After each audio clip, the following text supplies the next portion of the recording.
Hello, everyone. Welcome to the 21 Hats podcast. I'm your host, Lauren Feldman.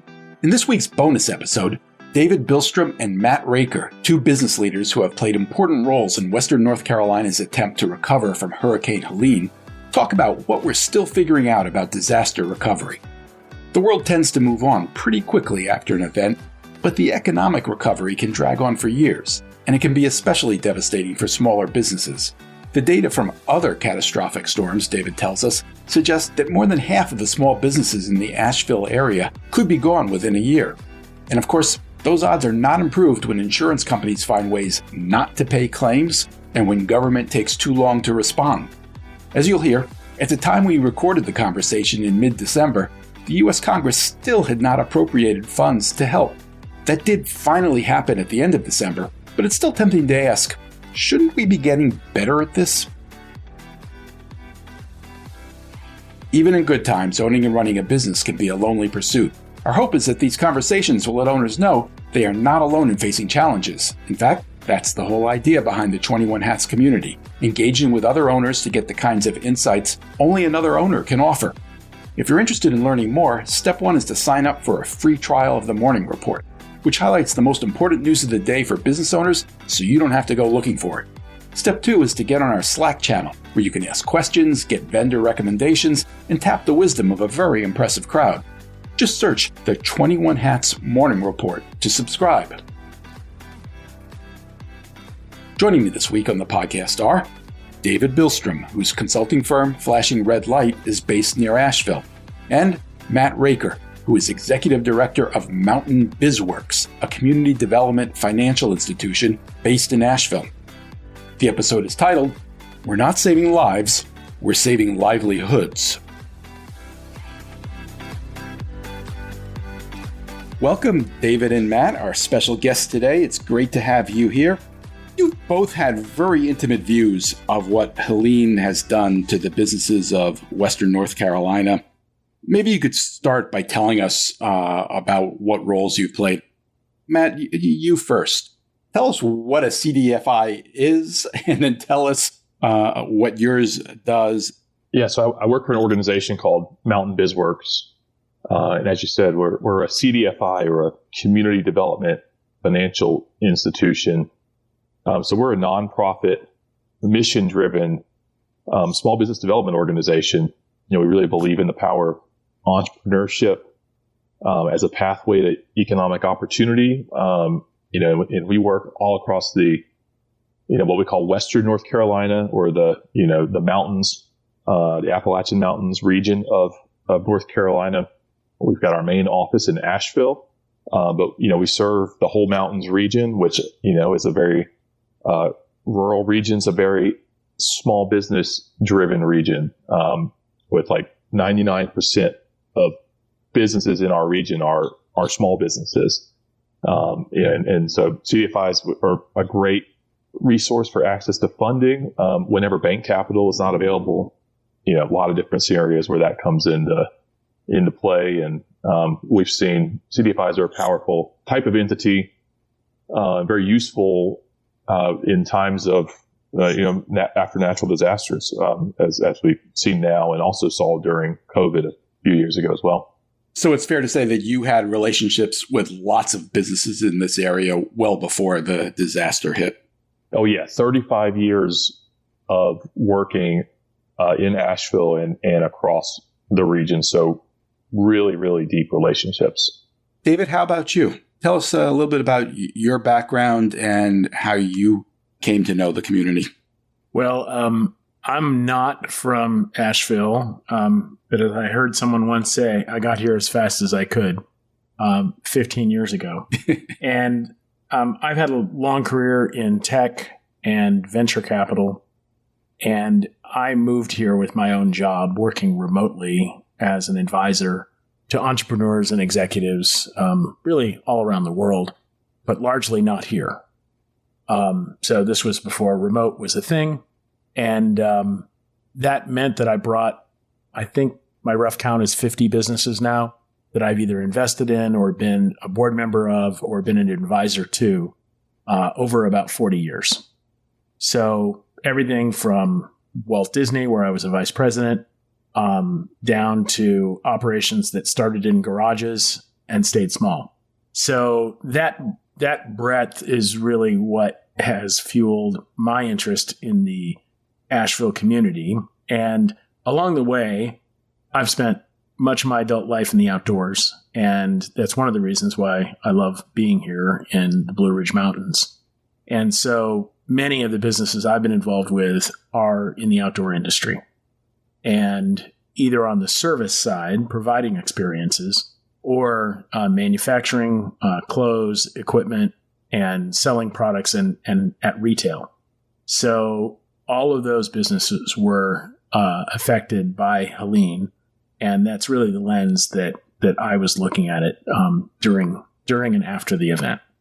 You also have some background as a first responder. Yeah, I have a not so secret parallel career, the same length as a first responder. I got my EMT and did mountain rescue for the first time probably 43 years ago, I think it is. So I've worked at times as a volunteer. I've worked as a part-time and even a full-time first responder. And so during this disaster for the first week, that was my role. And then we started shifting into the rebuilding role, particularly in the business community. Got it. So maybe you could both give me a little bit of a status report. I guess it's been a little more than 2 months now since the storm hit. What's the situation on the ground now? Maybe you first, Matt? Sure. Well, we just got drinking water back in Asheville. So, roughly 2 months without potable water. And so you can just imagine what that, did. I mean, just to kind of, a little bit of, what we've been through, those huge storm, that major flooding, trees down, mudslides, landslides. There was a moment there where, there's two big interstate highways that, cross through Asheville, one going east-west, I-40, one going north-south, I-26, and where three directions, were washed out, where the only way we could get out by highway was to go south down towards Greenville, South Carolina. And we still have I-40, west headed into Tennessee, still out, probably will be out until sometime later, 2025. And then headed north, they've got one lane now reopened on I-26 headed into Tennessee. So have some connectivity there. But yeah, there was no power for 2 weeks for most businesses. No water for about 2 months in Asheville, and similarly in a lot of other smaller communities that, especially those along rivers and streams that had water systems knocked out, that had sewer systems knocked out. The storm was just about as bad timing as you could ask for. It was September 27th, when it hit, which was going right into leaf season, and which is one of the biggest tourism months for the region. And so it was effectively the governor first day said, we're closed for tourism. Don't come. It wasn't safe for people to come. And, we're still down about 70% on tourism. We are now reopened, so please do think about coming back to the region. That'd be a great way to support Western North Carolina. We do encourage folks to come back.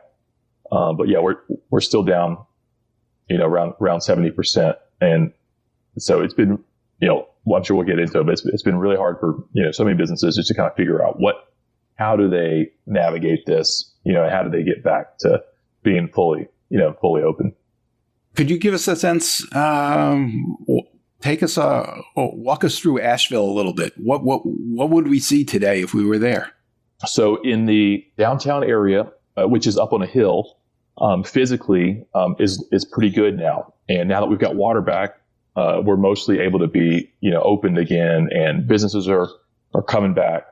There's a lot of challenges still with, numbers are down with the number of people, there, and then employees. There are a lot of people that had to leave the region during this, because there was no power, no water, whatever, and still a lot of struggle to get employees back. But downtown looks okay. Then if you go towards the river district, there's still, you could go down there and you might think that, wow, the floods and the damage in the hurricane came through yesterday. It's still, there's mud and debris everywhere. If you can imagine, the French Broad River runs, right through Asheville. We've got the River Arts District, which is a really awesome, arts and creative and maker community. A lot of craft breweries and other folks, totally underwater, record water levels down there. And it was a good 30 feet, above where the river normally is. And so now, we got the tree corridor along the sides of the rivers. And if you look 30 feet up, you can see where the river was because there's like debris and trash and things, all caught in the trees. So you can kind of see the history of where everything was. And so, yeah, still tremendous amount of cleanup, yet to be done. I think we've got the life safety stuff under control, mostly, and folks have been just, lost their homes, been able to find at least temporary housing. So huge progress in the community on that, but we're really just at the beginning of being able to really recover kind of economically. And that's going to be a long transition. Matt, I think if you could categorize in aggregate the size of the businesses, their annual revenue, the economic harm, just slowly and methodically, that would be a good thing for the 21 Hats community to hear. Like, we are them, they are us. And they may not realize that. It's pretty abstract unless you've been here. We're running a grants program right now and trying to get, emergency relief out. And we opened it up. We got a little over 800 applications in this program. So we got data from 800 businesses combined. They have 235 million in economic losses. So that's an average of a little over $300,000 in losses between physical damages and economic damages per business. So 300,000 is the average. The median is closer to 85,000. So there's some really catastrophic losses, in there. The vast majority of these are businesses 2.5 million and below. It really, $1 million in revenue and below. So, very, very small businesses. And those damages that you're talking about are physical damage as well as business interruption? Yeah. So the direct physical costs, and then thinking about, they lost, a lot of businesses lost, October, November, and then portions of who knows how many months until we really kind of get back up to where we were. David, do you have a sense of what percentage of the businesses that were in existence there before the storm are going to make it back? Well, we have some data on that from Katrina and similar large-scale events. And so I'm not disrespecting the quote-unquote average Florida hurricane. They're all potentially catastrophic, and they're all terrifying, and they're all disruptive. But these events where we're talking about over 100,000 structures significantly damaged or removed and over 100 lives lost, this kind of Katrina-scale event, there is some data, and it is sobering. So the data from Katrina is 40% of the businesses will not reopen in the first 6 months, or they'll open and then close. And then believe it's within 1 year, then another 20% will fail. So potentially we could see as much as half of our businesses not be here in November of 2025. Now, it would be foolish to ignore past history as we project the future, but we don't necessarily have to have that happen this way. And it's frankly one of the reasons why I'm so excited about having this discussion with you today, with Matt, that perhaps other regions in the United States that are facing similar catastrophic weather events can see them as catastrophic economic events.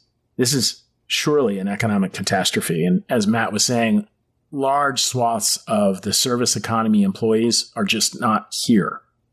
There's either nowhere to live for the first couple of months, or if there was a place to live, there wasn't a place to take a shower. And if there wasn't a place to take a shower, a number of people aren't really comfortable cooking at home. They depend on eating out, and there was nowhere to eat.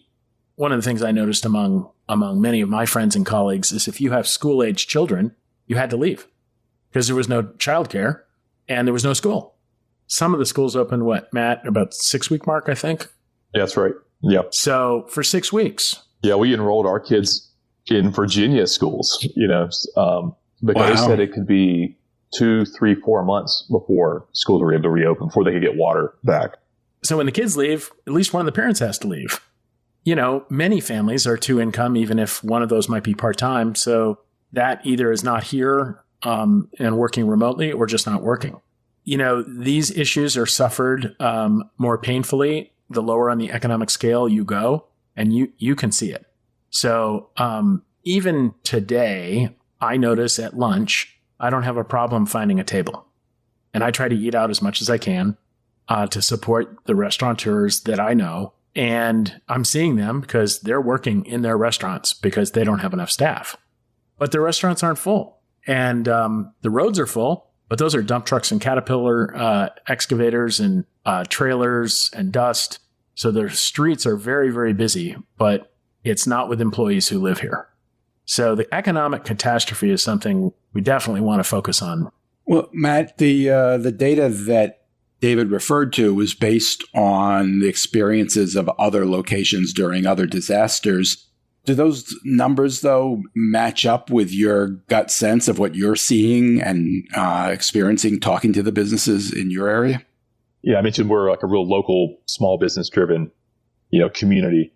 And we're passionate about our local businesses. And that's got some strengths. That's got some challenges. On the challenges side, like we can't call, some headquarters, and say, hey, send us some money and bail us out.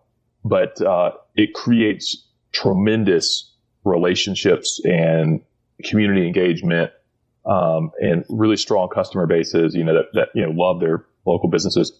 So, we've seen businesses come together and collaborate to kind of figure out how to navigate these challenges in all kinds of ways. And the community, like David said, we're all thinking about, hey, should we go out to eat tonight or go out to lunch? And we're like, yeah, let's do it. To really support our local restaurants and everything that's reopened. I think, and we saw this during COVID as well, because of how entrepreneurial and local business driven we are. I think we're going to have many more businesses that are able to survive. And so hopefully we are absolutely going to have losses. We've had a number of folks and, even anchor small businesses that are cherished that are not going to be able to make it through some of the sheer amounts of, challenges they've faced. But I think we're going to be well below the, hopefully, 40%, number or the 60%, after a year, number. But that will require ongoing commitment to, having the right relief programs and other kind of supports to help those businesses, make it through. That's what we're focused on. David, I think you explained to me in another conversation what was different about this disaster, and that's the sense that there are a lot of places that know they could experience a hurricane or a flood of some sort, and even they sometimes aren't prepared for it as well as they should be, but they know. This was a total surprise. You're in the mountains. Flooding was not anticipated, and I'm pretty sure not that many businesses had flood insurance. Is that right? Yes, and why would you in the mountains? That's a great question. And, the way I usually break it down, both with one foot in the business world and one foot in the first responder world, is the weather forecast was well known to the degree that the first responders were requesting additional resources to be stationed in and around Asheville and Western North Carolina and throughout the 25 counties before the storm. So the morning of the storm on Thursday, the National Weather Service forecaster for this area came into work and saw the stream gauges in Georgia as the storm moved north, originally from the Gulf, and could see that they were intensifying. The storm was intensifying. And that was a surprise.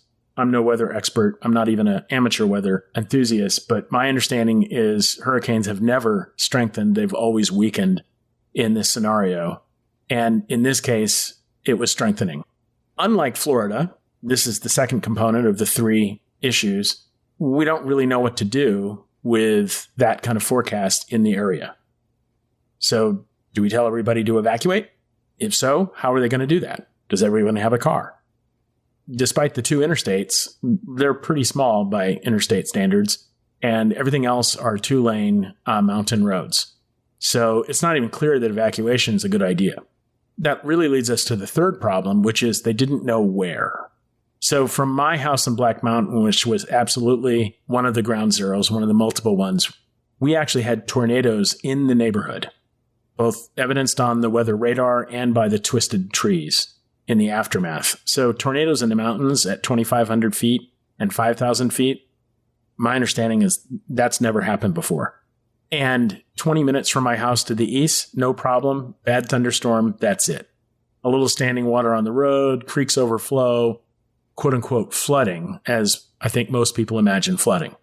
But up here at 2,500 feet and above, the tallest mountain east of the Mississippi is Mount Mitchell. It's in my backyard, and that's 5,000 feet above my house. And so that's not flooding. That's flash flooding with tremendous violence and flow. And so it's really the power and velocity, not the rising water. It just, many of the deaths were just the house, the structure, the person, the car was just swept away, not rising waters quickly like you see in the lowland floods. So all three of those components, the fact they didn't know exactly where it would be, not even within 10 or 20 miles, and then what do we do? Do we evacuate or not? I mean, I have a lot of respect for how Florida and other places that have experienced hurricanes at a coastal level are prepared. They have a mechanism. It's days in advance. Everyone's on the same page. We don't have that. I think we can in the future. But that devastation meant that we had everything from an outdoor retail business where the entire building was swept away and all of the contents. And as Matt mentioned, this is our busy time, like October and November. That's the time you make most of the money in the year if you're in the outdoor business. So not only was there lots of inventory, it was overfilled with inventory for the tourists and the holiday season, all gone. And then you have businesses that are untouched, but they don't have electricity, they don't have water, and they don't have employees. So that's that economic harm. And then there's another one that we haven't mentioned, which is there are 25 federally declared disaster counties. And there are many counties in Western North Carolina that were untouched. And they lost their October and November as well, even though they had power and water throughout the entire time, because public authorities correctly, I think, told everyone to stay away. And they did. So, Matt, given that level of destruction and the unlikely scenario that any of these businesses had flood insurance, how does a business recover? Yeah, that's a great question. And just on the impact, one thing that kind of helped put this in perspective to me is the North Carolina Department of Transportation, they tallied up in all the previous hurricanes and natural disasters in North Carolina, of which there's been quite a few, especially in the eastern part of the state, hurricanes. Total damage to our transportation system, roads and bridges and whatnot, of $1.1 billion total. Everything pre-Helene. And just from Hurricane Helene, we're already at $4.5 billion and still counting in damage. Yes, more than 4x over the whole history of natural disasters in the state. So, really stunning. Businesses right now, it depends on what kind of business you are. We focused very early on kind of getting three main things, in terms of business support, up and running. One was, we just saw how deep the impact was. And so we said, there's going to need to be some grant support.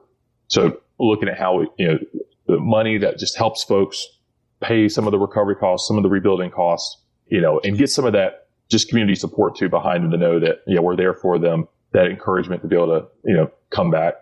Recovery loans as well, very important. because you're going to need that working capital. You're going to need to borrow to fix your building or replace things, and get through the months that you lost and try to keep employees on. And then we've been providing a lot of kind of specialized like recovery guidance, right? Consulting effectively on, supporting folks, just having a sounding board to kind of think through how do they triage what's in front of them? How do they deal with, filing different insurance things? How do they apply for SBA loans? And just navigate all the different programs that are out there.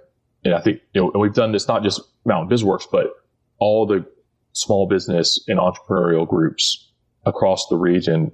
I think one of the hallmarks of our region is like, we work together very well, because we are kind of a rural region with, typically with lower resources. So we've got to collaborate to go further together.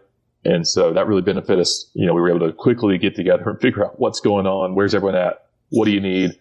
And have really been collaborating on being there to support our businesses. I really want to brag on Matt and his leadership team for just a moment, because I think this is a teachable moment for other regions. And when I first heard about Mountain BizWorks, when I arrived, I didn't even know that they had loans and microloans. I thought that their brand was so strongly associated with their education programs, which were collaborative and connected with the community college, the University of North Carolina university system support for small businesses. They didn't compete with each other. They collaborated and supported one another. And so that history, decades of history of education, meant that they were perfectly positioned to pick up the new challenge of educating an entire region on how to apply for a loan, how to apply for FEMA funds. This is not an area that most people even know what FEMA does, let alone how to do it. And so that education role, as Matt says very generously, not just Mountain BizWorks, but the other small business support funds, the Chamber of Commerce and so forth, I'm not sure we'd be here as far along as we are with the business community if we hadn't had that swing into action. And when I say swing into action, I mean in the first week, while we were still doing recovery work in first responder agencies. Yeah, 1 week after the hurricane, we launched an emergency bridge loan program. That was the first thing we were able to kind of get going, called the WNC Strong, recovery loan program. Those are loans up to $100,000. So just a kind of emergency working capital to help folks be able to get through the immediate months and until some of the longer term relief, the federal relief and whatnot becomes available. We've had over 1,000 businesses apply to that. We've already approved and funded 460 of those, and so over 26 million deployed across our footprint. And now we're really thrilled to also now be rolling out some grant programs as well. We've got right around $4.5 million raised thus far in grant programs going out in the region, and those are going to be business saving. Those are going to make the day for so many businesses that have a little bit of grant support, but we need more. That's just a start. We've got just in our program we've got over 18 million in requests on the grant side, so we're going to need a lot more. But those two programs also give us a ton of data that's really helpful to kind of see exactly where the need is and to be able to tailor our response and help business owners also kind of think about, put their situation in context and think about how they can really put together a plan to get reopened or stay resilient through this. Yeah. So 460 loans made in roughly not even 10 weeks. And that's not the applications. There were more applications than that, presumably.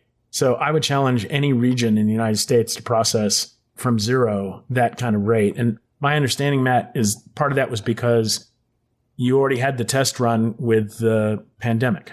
Yes. I think being able to, have some of those programs, those frameworks, and that the gray hair and everything that goes along with running a disaster program, but having some of those skills available is key.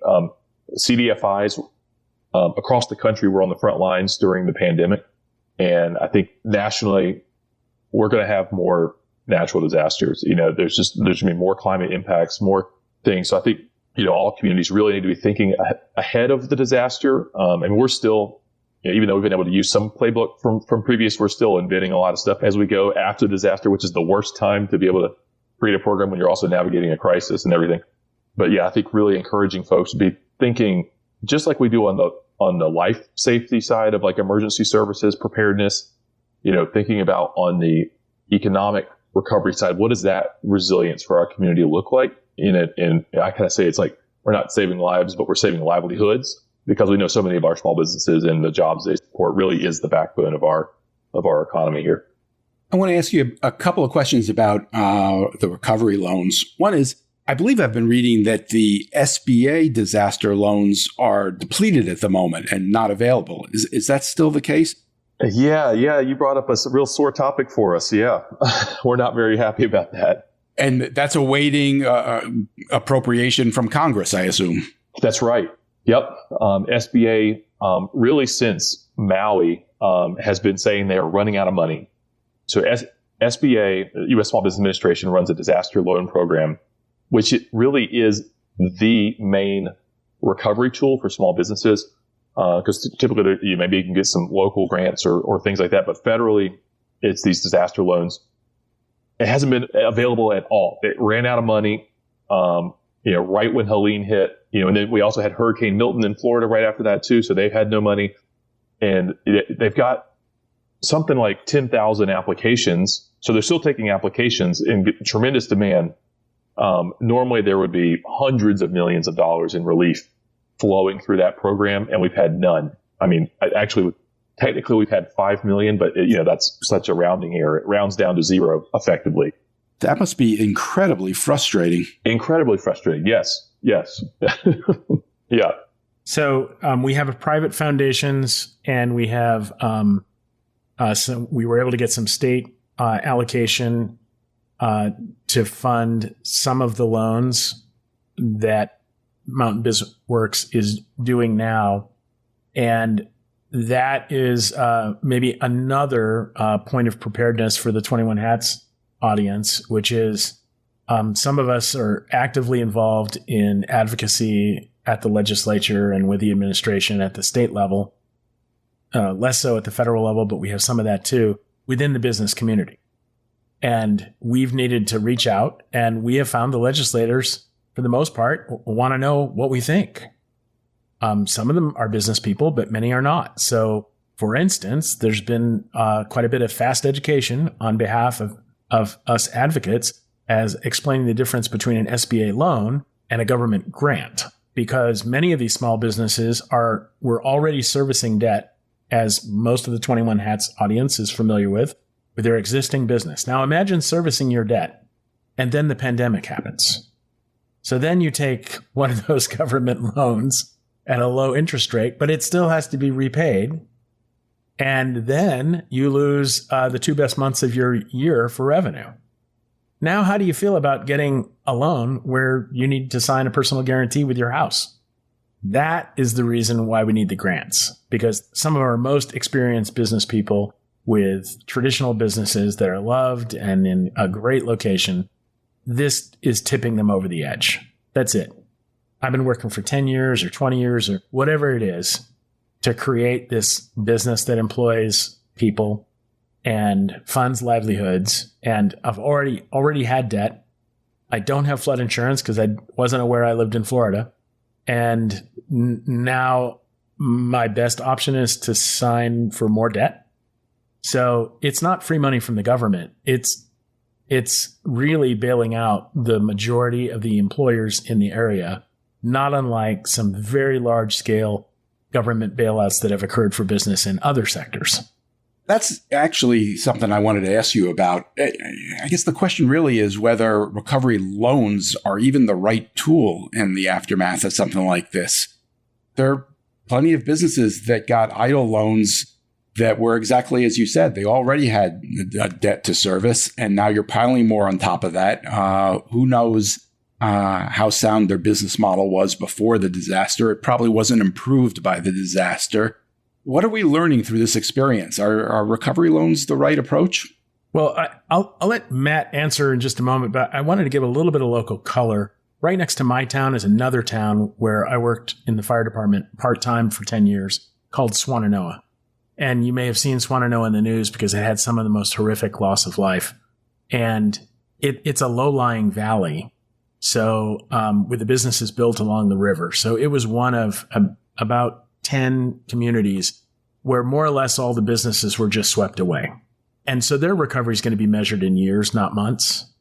And the issue is it's not just in that community, the fire department now will be forced to look at letting firefighters go. And it's a rapid chain of events. They have to look at reducing their costs by letting personnel go, because that's the biggest cost in a fire department. And they'll have to do that because the revenues for the expenses at the fire department come from taxes on income and from sales tax. And in our state, roughly half is from sales tax. Well, the sales tax has to be earned in that region, in that fire district, and most of those businesses are gone. So there won't be any sales tax revenue. So when that happens, we're going to need less school teachers and less people working in the stores. And you can see how this starts to spiral down.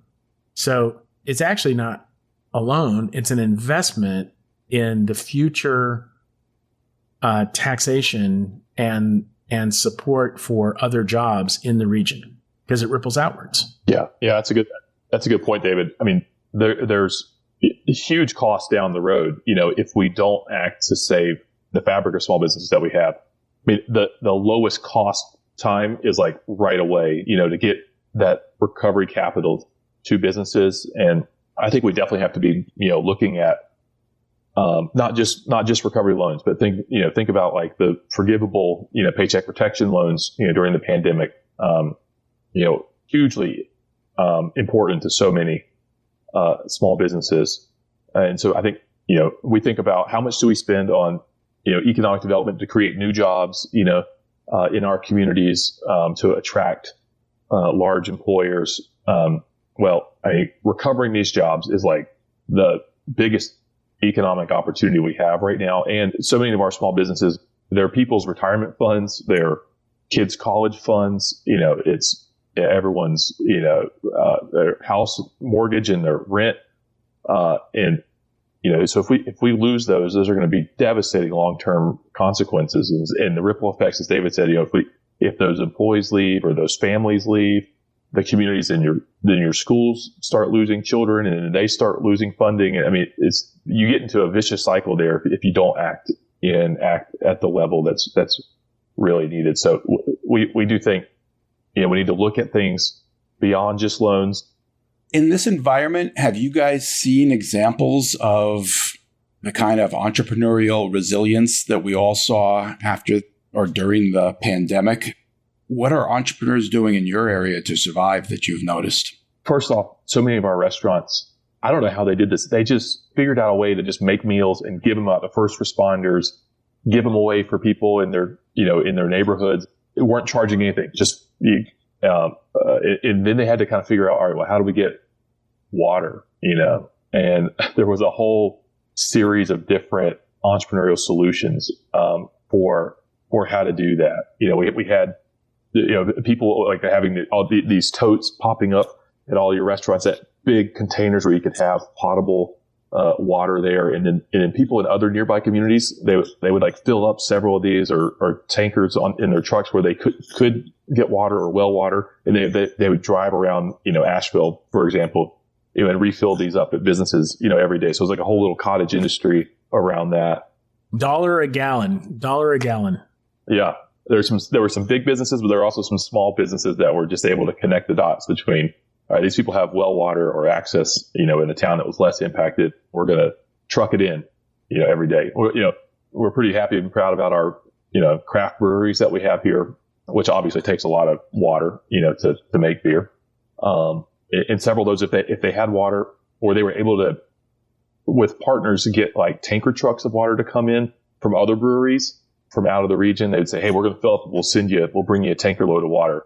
And so they were bottling water before we were able to get a lot of the kind of water supplies. Here now we have enough water bottles now. Please don't send any more water bottles.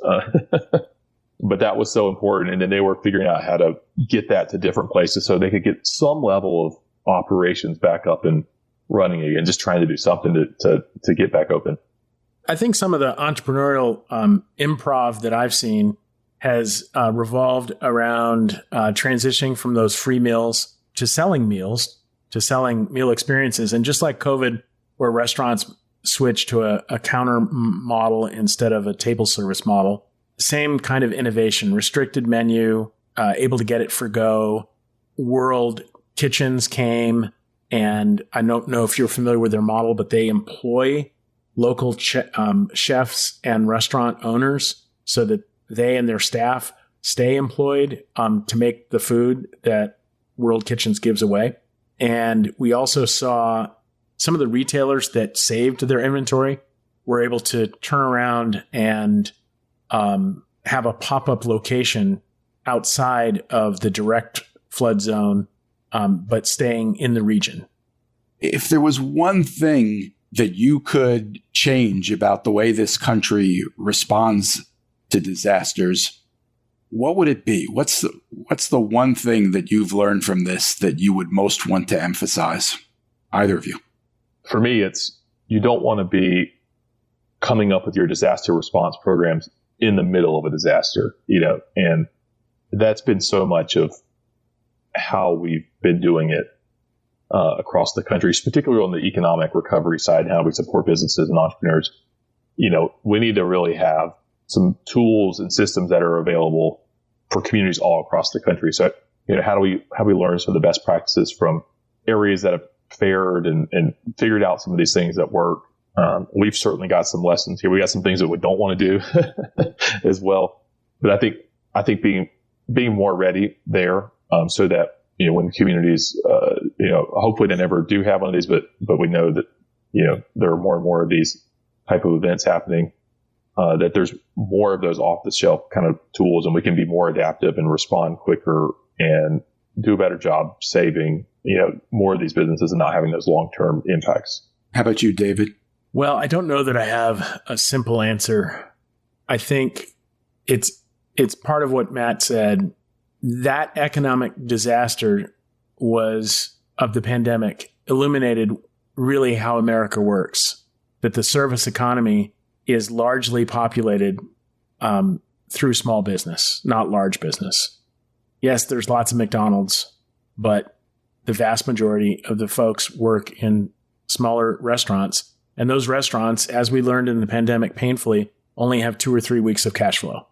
So that response probably needs to be measured in weeks, not months.